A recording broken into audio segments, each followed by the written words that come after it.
आदान प्रदान। वे दूसरे की थाली में घी ज्यादा दिखता है, कहावत है ना। तो उसी कहावत से प्रेरित होकर ये कहानी सुने। मीरा अपनी सहेली सीमा से कहती है, क्या रे सीमा, तेरे जैसी सास भगवान सबको दे। कोई रोक टोक नहीं, कोई बोलियां नहीं, आराम से रहती है और आराम से रहने देती है। एक मेरी सास है।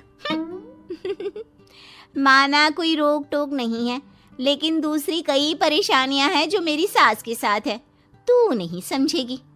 चल अच्छा रखती हूँ, ननद आई है, उसकी खातिरदारी करनी है। मीरा सीमा की सास से काफी इम्प्रेस रहती है। फिर एक दिन सीमा मीरा के घर किसी काम से जाती है। मीरा की सास कहती है, हाँ भाई सीमा, क्या करने आई है? घर में कोई काम धाम नहीं है क्या? सीमा को तो शौक लगता है, ऐसे कोई कैसे बोल सकता है। आंटी, मैं कौन सा कुछ लेने आई हूँ, देने ही तो आई हूँ। ये अचार बनाया था। तभी मीरा आ जाती है। अरे तू अचार लाई है? तेरी सास ने कुछ कहा नहीं? यहाँ मेरे घर पर तो सामान सड़ जाए, लेकिन मेरी सास मजाल है किसी को चवन्नी भी देने दे। अरे क्यों ना बचाऊं चवन्नी, मेरे बेटे की मेहनत की कमाई है।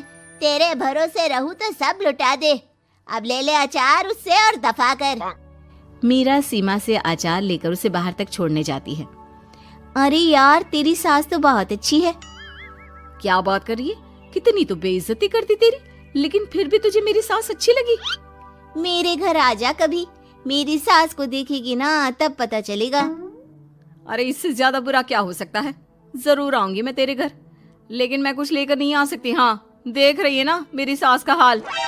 हाँ हाँ, कुछ न लाना, मैं तो कहती हूँ खाली झोला ले आना बस।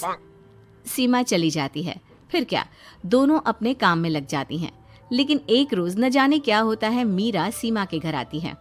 सीमा की सास कहती है, अरे सीमा, देख तो कौन आया है, तेरी सहेली मीरा। मीरा, आज कैसे यहाँ पर? आजा आजा। और ये हाथ में क्या है तेरे? क्या मतलब? कुछ नहीं आंटी जी, ये तो खाली थैला है। वो क्या है ना, मंडी जा रही थी तो सोचा मीरा से मिलती चलूं। अरे काहे को मंडी जाना, कल ही मेरा बेटा सब्जी लेकर आया है।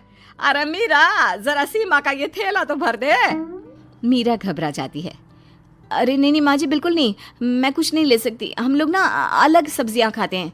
खैर, मीरा सब्जी तो नहीं लेती, लेकिन सीमा की सास तो न जाने क्यों कद्रदान हुई रहती है। अरे मीरा, जरा चिकन मटन बना ले, तेरी सहेली आई है। मैं फोन कर देती हूँ, वो दे जाएगा। और सुन, मिर्च जरा तेज कर देना।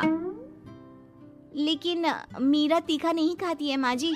अरे खाना चाहिए, अब सीसी करेगी ना तो नाक का सारा कचरा भी निकल जाएगा। हाय रे, कितनी अच्छी है तुम्हारी सास। हाँ, तभी आसपास के सारे यहाँ खड़े हो जाते हैं सुबह से ही। अभी 2 मिनट रुक ना, खुद पता चल जाएगा।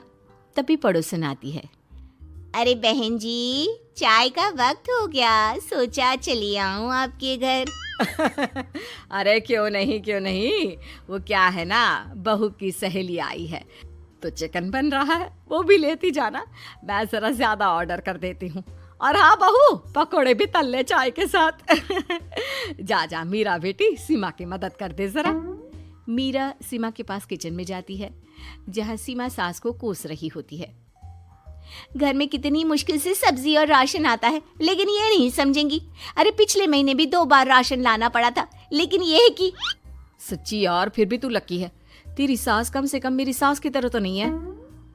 मीरा कुछ देर रहकर वहां से चली जाती है। दोनों बहुएं किसी तरह सास के साथ दिन काट रही थी कि एक दिन सीमा कहती है, नहीं नहीं माँ जी, बस करिए, तंग आ गई हूँ मैं आपसे। मैं अब आपके साथ नहीं रह सकती। एक बार, बस एक बार आप मेरी सहेली मीरा की सास की तरह बनकर देखिए। अरे कितनी अच्छी इंसान है वो, कितना सोचती है घर के लिए। दूसरी तरफ मीरा, माँ जी कैसी हैं आप? कुछ तो सोचा करिए, समाज नाम की भी कोई चीज होती है। बस एक बार मेरी सहेली सीमा की सास की तरह बनकर देखिए। अरे कैसे जी जाती है जिंदगी, उन्हीं से पता चलेगा। दोनों की सास को आता है गुस्सा। अरे भाई, कोई छोटे बच्चे तो है नहीं जो किसी के साथ तुलना कर दे और वो कुछ ना कहे। मीरा की सास कहती है, मुझे तो सीमा के पास ही छोड़ा। सीमा की सास कहती है, तू ना मुझे मीरा के पास ही छोड़ दे। दोनों एक दूसरे से सलाह करती हैं और सासों का किया जाता है आदान प्रदान यानी एक्सचेंज। अगली सुबह मीरा की बदली हुई सास। अरे मीरा, मेरी बेटी आ रही है। मीरा को तो आदत थी कि घर का कोई भी आए दमड़ी ना निकले, ना कुछ बनाना ना कोई लेन देन। अच्छा माँ जी ठीक है, कोई बात नहीं। अरे कैसा कोई बात नहीं, अरे लाओ 16 तरह के पकवान और ननद को देने के लिए सीधा निकालो। सीधा समझती हो ना?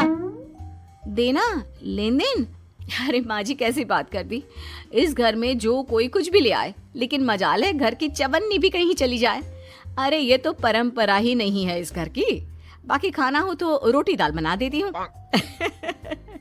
रोटी दाल तो मेरी बेटी दुख में भी नहीं खाती, तो मायके में क्यों खाए। मैं अभी चिकन मटन पनीर और दाल ऑर्डर कर रही हूँ, सब बना देना।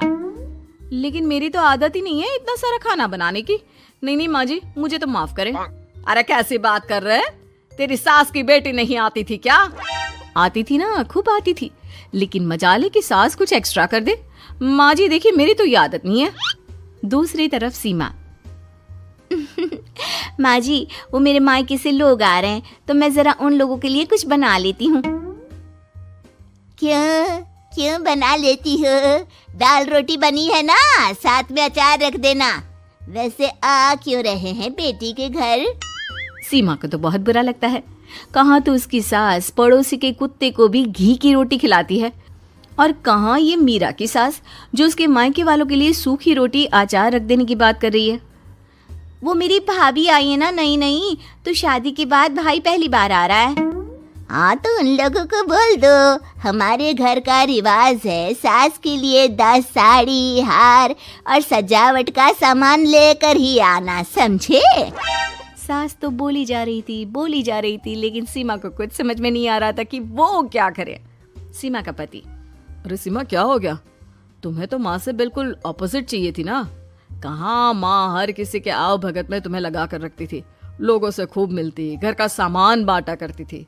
अरे याद है ना, तुम्हारे घर वाले आते थे 1 पैकेट लेकर और जाते थे पूरे 10 थैले के साथ। अब आएंगे 10 पैकेट लेकर और जाएंगे खाली हाथ। सही है। नहीं नहीं, मुझे नहीं चाहिए ऐसी सास, ये सब तो मुझे पता ही नहीं था। सीमा घबराकर मीरा की सास को लेकर उसके घर जाती है, जहां मीरा। सीमा ले जा अपनी सास भाई। हाँ हाँ, मैं भी तेरी सास वापस ही देने आई हूँ। चलो मम्मी जी, मेरे लिए तो आप ही सही हो।